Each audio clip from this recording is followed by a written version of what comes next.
And welcome back to the Texas Longhorn Football Channel. I'm your host, Anwar Hitchison, here another day with Travis Gailey. This is actually will be us wrapping up today.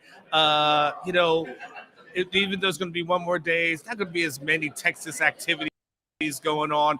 Blake on vacation. We're going to wrap up early. So this is going to be kind of a day 3 / wrap up day for us right now. But hey, make sure you hit the like channel, like button. Make sure you hit subscribe there. What's up, Rodolfo? It's good to see you back in full effect. As again, we try to talk more as SEC media. We are here, obviously, on Radio Row.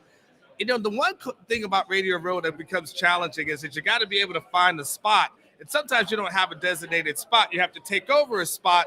I think you Texas fans would be kind of get a kick out of the spot that we decided to take over. I don't know if you can see it. Yeah, we took over their spot. We just kind of stole it. And now that's where we're broadcasting from. So thanks, Billy. We appreciate you putting in the media credential, putting in the request, and we appreciate having your spot today. Right, Trav? Well, Texas already stole the SEC Media Days in Dallas next year. Now we're taking Billy's spot on Radio Row. It's only appropriate. Yeah, shout out to Billy there. I'm sure he doesn't have a problem with it.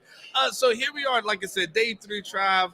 You know, we always start with like things that have happened, how we kind of think of today. Obviously, today was another big day because Alabama went. Of course, Nick Saban, he starts off at 9 o'clock and gets things started. We have a host of other things, but let's start with Nick and what the things that he talked about. Texas did come up in conversation. It actually came up about at least 2 times today. Given it, you wrote down some of the notes. I'd have them mentally here.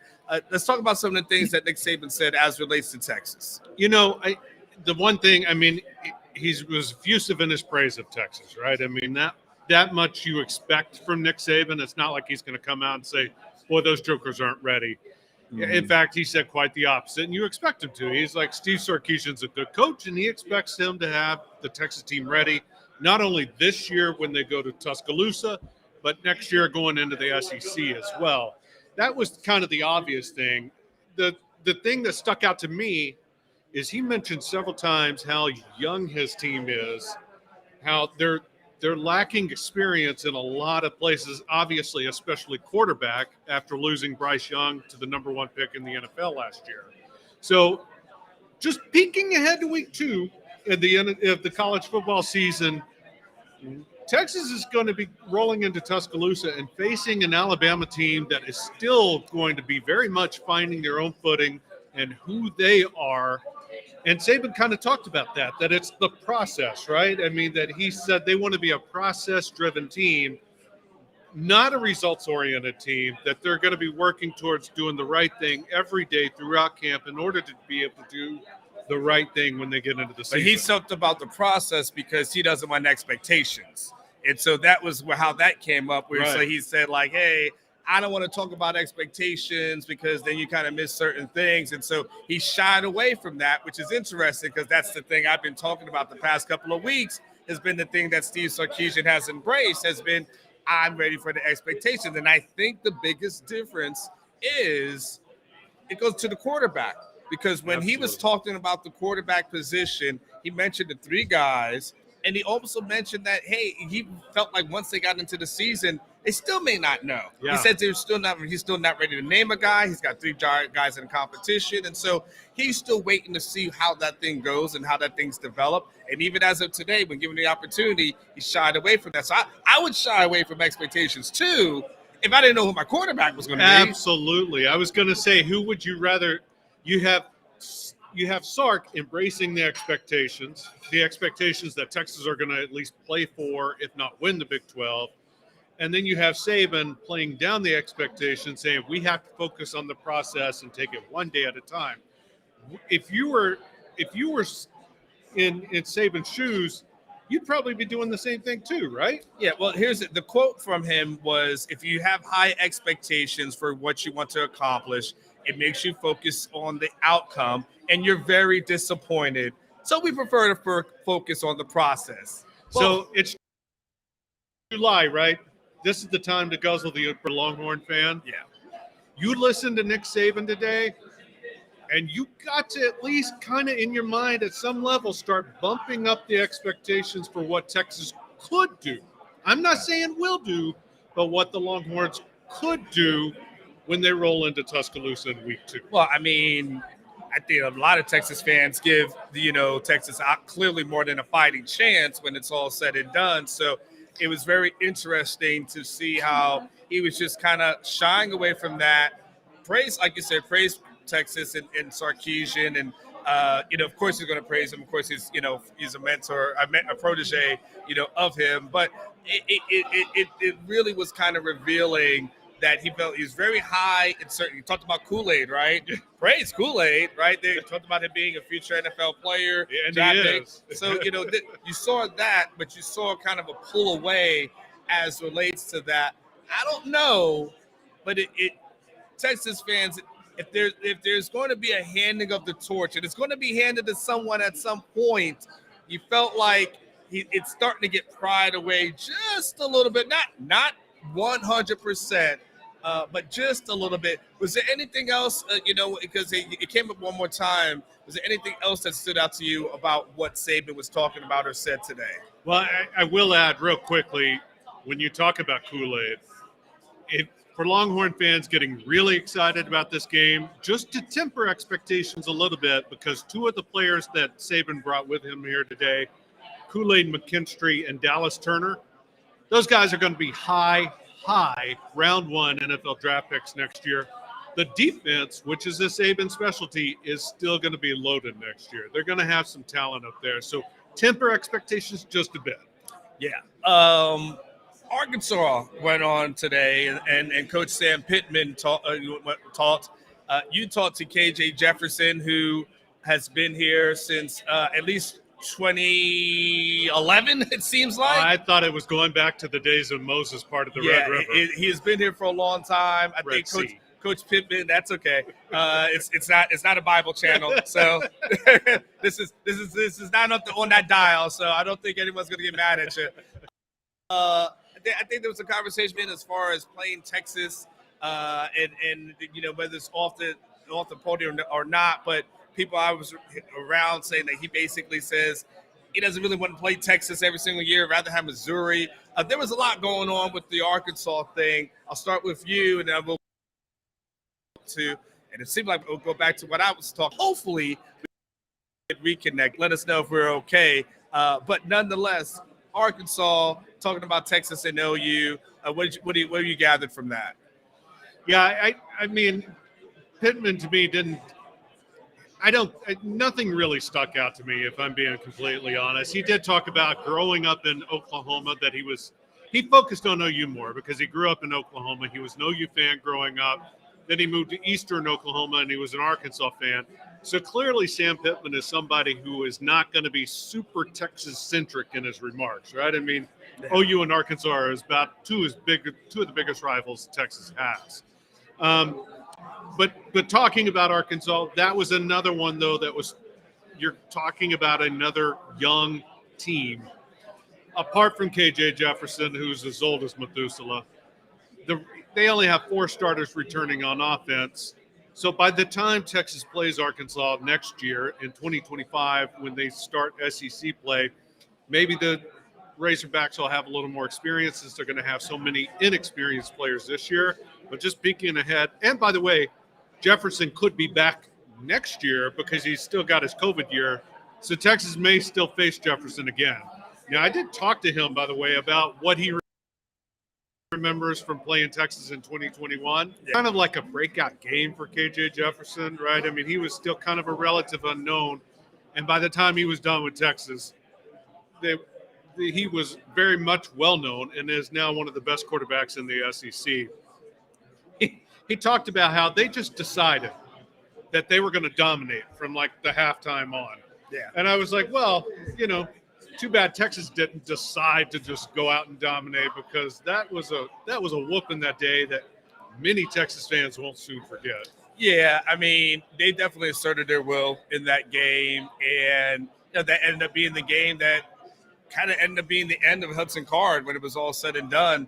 And then that ended up being the start of Casey Thompson. But it was all said and done, It was the end of both of them. Sark never trusted him again. No.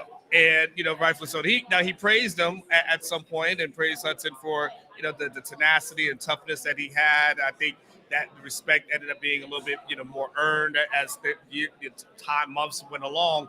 But at the end of the day, that exposed a lot. But the thing about that game that still was actually a turning point for Texas, and ended up being a positive when it's all said and done, is that's the game when Sark realized, I don't have the guys to compete in the SEC.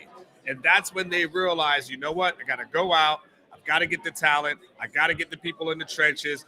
Arkansas was rushing 3 at that point. Texas offensive line couldn't stop them. So they realized you got to get better up front on both sides of the ball. And so even though they knew what needed to be happened, that kind of solidified that game showed everybody you got to get better up front. And so it ends up being a blessing because then the offensive line recruiting obviously happens, the defensive line recruiting happens. So it was a bad day for Texas, but it ended up being a good day when it was all said and done. It was a turning point for sure. The last thing on the Arkansas thing, I got to kind of pull it up. And basically it was Sam Pittman basically saying that he felt like Missouri was more of a natural rival for them than Texas. But he said he probably felt the fan base more than likely felt like it was Texas. He'd rather go against Mizzou, but everybody of that fan base, and I was there at Fayetteville at that time, they want Texas. And if they can have Texas year in and year out and renew that, that's what the fan base wants. They won't give a damn, and neither will ESPN what Pittman thinks when it's all said and done. I guarantee Pittman's out on an island on that one. Yeah. He's the only person in Arkansas or the SEC or even in Texas that thinks Mizzou is more natural rival to Arkansas than Texas is. Heck, they weren't even in the Big 12 together. Mm-hmm. I mean, they've only been together for a very short time period because prior to that, Arkansas was Southwest Conference with Texas. Missouri was in the Big 8 at that point. Yeah. There's no way that is a natural rival. Every single Arkansas fan wants to play Texas. And what's more, and this is what Pittman's missing out on, Arkansas needs Texas. Sure. The only time Arkansas has ever been good is when they recruited Texas heavily. And they did that because they had a large presence in the state. Ever since they moved to the SEC, their recruiting has fallen off a cliff. Mm-hmm. And they haven't been able to reach those heights that they had in the Southwest Conference. Yeah. So Pittman, I don't know what he's thinking because you're not going to build a rivalry with Missouri and land a lot of recruits doing that.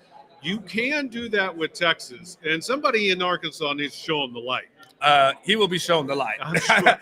Again, whether it's someone in Arkansas, whether it's the SEC office, whether it's Commissioner Sankey, whether it's ESPN, he will be shown the light, and nobody's going to say, well, you know what, we're going to pass on the opportunity to make a whole lot of money with this whole thing, and pass on the opportunity to have ratings just because you want to play Mizzou. It's not going to move the needle. That's not going to happen. That's not what's going to happen. That's going to be there.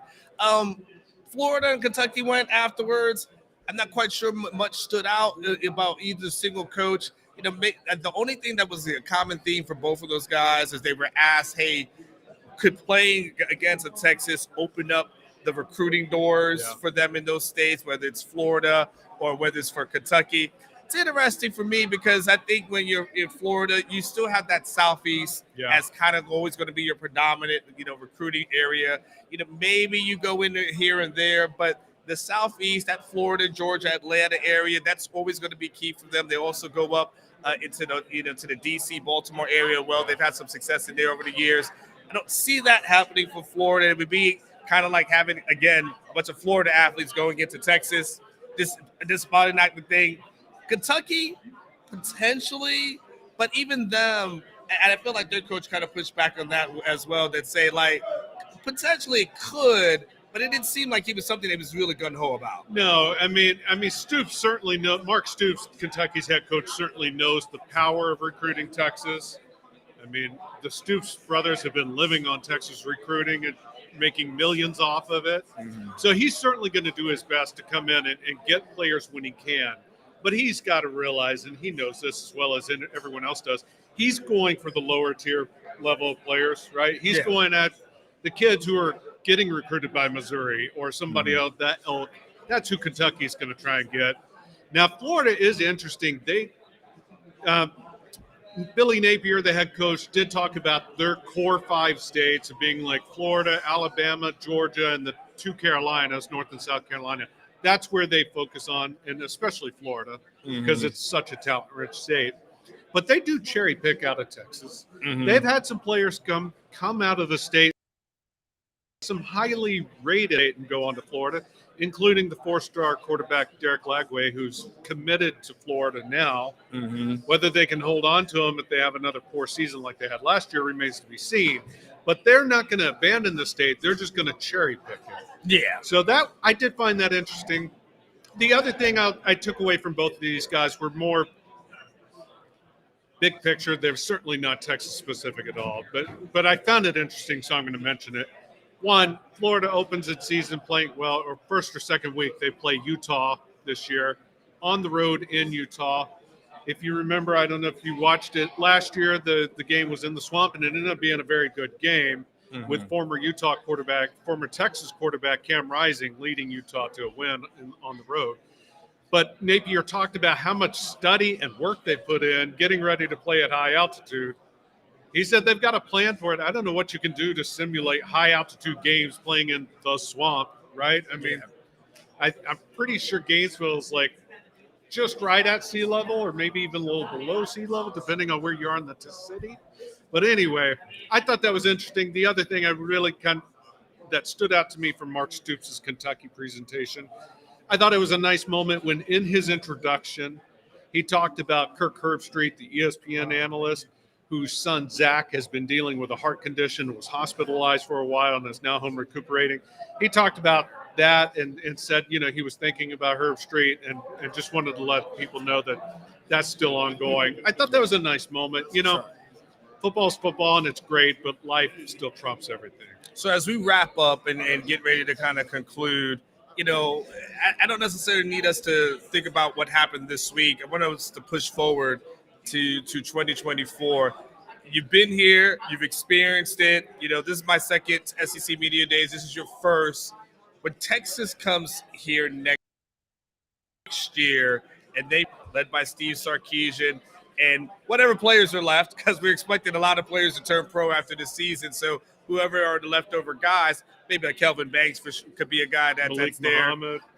We'll see. I don't want to go down that rabbit hole.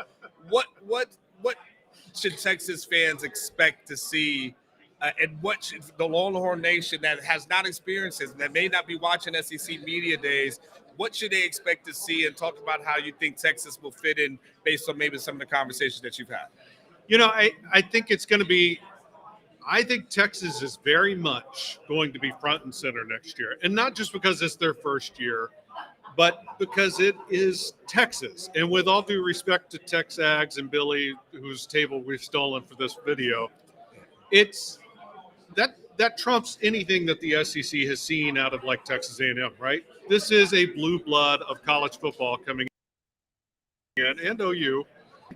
Even this year, Texas was very much at the forefront of a lot of the questions. They were very much at the forefront of like Greg Sankey's introductory press conference, the SEC commissioner. Texas was front and center in people's minds. Quick hint, peek ahead to the War Room on Orangebloods.com, which if you're not a member, you should subscribe. But coming out tomorrow night in the War Room, there's a lot of SEC players that have been talking about Texas players already and studying him. I'll have some of that in the War Room. I think it's going to be a very burnt orange festive environment at next year's SEC Media Days in Dallas. And I'm expecting it to be, I think Texas fans are going to have a good time watching the festivities next July. See, I'll take a different approach. All right. A different point of view. I don't think so. When it comes to this SEC Media Days, the number one guy is Nick Saban.